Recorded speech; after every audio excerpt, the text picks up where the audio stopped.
Assalamualaikum warahmatullahi wabarakatuh. Halo sahabat sosial semuanya, berjumpa kembali dengan channel saya Dunia Bansos, channel yang selalu membahas tentang informasi-informasi yang terkini, terupdate dan terpercaya tentunya mengenai dunia perbansosan yang ada di Indonesia. Seperti biasanya sahabat sosial, kami selalu menyapa sahabat sosial yang berada di rumah. Halo sahabat sosial semuanya, apa kabarnya? Semoga sahabat sosial tentunya dalam keadaan baik dan sehat dimanapun sahabat sosial berada, dan kami selalu mendoakan doa-doa yang terbaik untuk sahabat sosial semuanya. Dan seperti biasanya kami hari ini akan menginformasikan informasi yang terupdate per hari ini, dan tentunya sesuai dengan thumbnail kita, ini penyebabnya bansos tidak cair. Status BPNT hingga hari ini masih ada yang SPM. Update hari ini info BLT mitigasi risiko pangan. Nah, tentunya teman-teman semuanya kita akan informasikan sesuai dengan thumbnail kita pada hari ini. Dan tentunya sebelum saya memulai pembahasan ini, kami sekali lagi menghimbau kepada teman dan sahabat sosial semuanya, silakan tonton video ini sampai habis supaya teman-teman semua tidak gagal paham dalam menyerap informasi-informasi mengenai dunia perbansosan. Dan sekali lagi juga kami mohon kepada teman-teman semuanya untuk mendukung channel ini dengan cara like, komen, dan share sebanyak-banyaknya. Kemudian juga kami mohon untuk di subscribe dan diaktifkan lonceng notifikasinya supaya teman-teman semua tidak ketinggalan informasi-informasi yang terkini, terupdate, dan terpercaya tentunya mengenai dunia perbansosan yang ada di Indonesia ini. Dan langsung saja teman-teman, kita akan membahas tentang penyebab bansos tidak cair. Nah, ini yang menyebabkan kekhawatiran kepada teman-teman semuanya ketika tetangga kiri kanan teman-teman seangkatan ya, atau KKS-nya sama, tahunnya sama, tetapi teman-teman justru sampai hari ini bansosnya belum bisa dilakukan pencairan karena memang setelah dicek masih status saldonya zong atau masih nol. Nah, tentunya teman-teman, penyebab yang pertama yang paling sering dilakukan kebijakan yaitu berlakunya termin dari pusat. Termin ini adalah gelombang ya. Termin 1, termin 2, termin 3 ya. Bahkan dulu sampai sampai termin 12 teman-teman semuanya.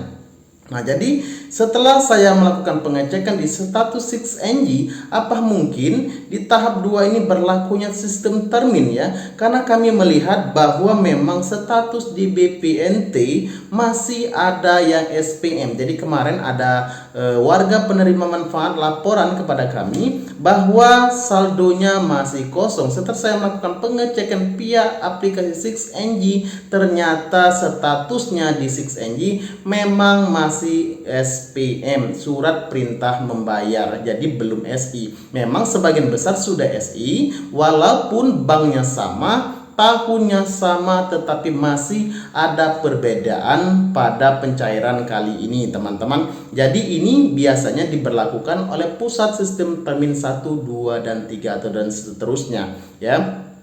Kemudian teman-teman ya, kita lanjut ke informasi kita selanjutnya, yaitu apa sih penyebabnya bansos itu tidak cair. Yang kedua, ini yang paling sering kita temukan juga, ini ditidaklayakkan oleh pusat atau daerah ya. Ketika teman-teman semua di tahap 1 ya ditidaklayakkan oleh pemerintah pusat maupun daerah, maka di tahap ini teman-teman tidak akan menerima bantuan sosial lagi ya. Ini ditidaklayakkan. Kalau pusat biasanya mereka mentidaklayakkan bagi KPM penerima manfaat yang upahnya sudah di atas UMR. Jadi setiap daerah itu upah minimum regionalnya itu berbeda-beda. Ada yang 3 juta ya, ada yang besar ya, ada yang 2 juta di atas sudah UMR, dan lain-lainnya. Jadi teman-teman, memang UMR ini patokannya berbeda-beda di setiap daerah. Jadi ketika teman-teman sudah bekerja pada suatu perusahaan atau lembaga kerja lainnya, ketika upahnya UMR ya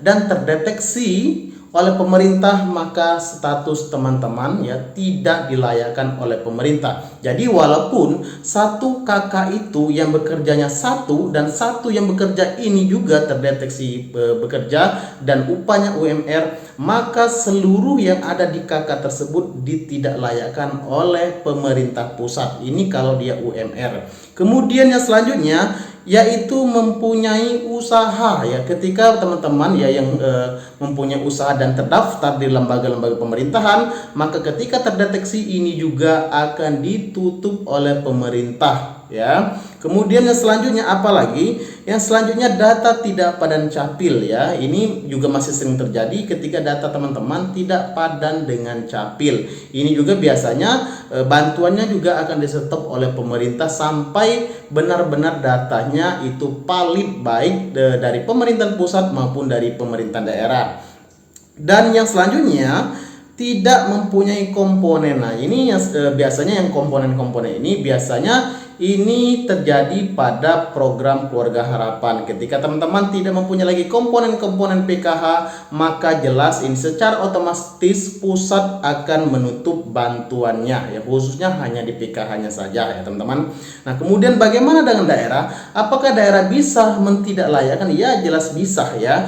Daerah ini biasanya hanya dua kategori yang paling sering, yaitu yang pertama ketika teman-teman sudah terdeteksi sebagai orang yang mampu atau kaya ya. Ketika teman-teman yang dulunya masih dalam keadaan kurang mampu atau miskin, dan setelah dicek oleh pihak daerah atau yang pihak daerah ini ada dua ya biasanya. Yang pertama ada pendamping sosial, yang kedua ada pemerintahan setempat ya. Ketika daerah mentidaklayakkan, jadi dua ini bisa mentidaklayakkan teman-teman karena faktor mampu ya. Kalau mampu biasanya bisa ditidaklayakkan langsung oleh pendamping sosialnya sendiri atau melalui pemerintahan setempat, biasanya berjenjang dari RT ya, kemudian ke kelurahan ya. Ini artinya dari pemerintahan setempat dan ini sifatnya berjenjang. Kemudian apalagi dari daerah yang bisa ditidaklayakkan, yaitu karena faktor teman-teman pindah alamat ya. Ketika teman-teman pindah alamat dan bansosnya keluar ya, maka teman-teman akan ditidaklayakkan baik oleh pendamping sosialnya sendiri atau oleh pemerintahan setempat. Jadi teman-teman dari beberapa faktor inilah salah satu berbagai macam ya penyebab bansos tidak dicairkan oleh pemerintah. Namun mudah-mudahan teman-teman yang belum sampai dengan hari ini belum menerima bantuan sosial, saya berdoa saja semoga teman-teman di poin yang pertama tadi, karena diberlakukannya sistem termin oleh pusat ya, mudah-mudahan teman-teman yang lainnya akan menyusul pencairannya di besok atau 2 atau 3 hari ke depan ya. Teman-teman berdoa saja di poin yang pertama teman-teman dikategorikan masuk ke dalam termin pencairan selanjutnya.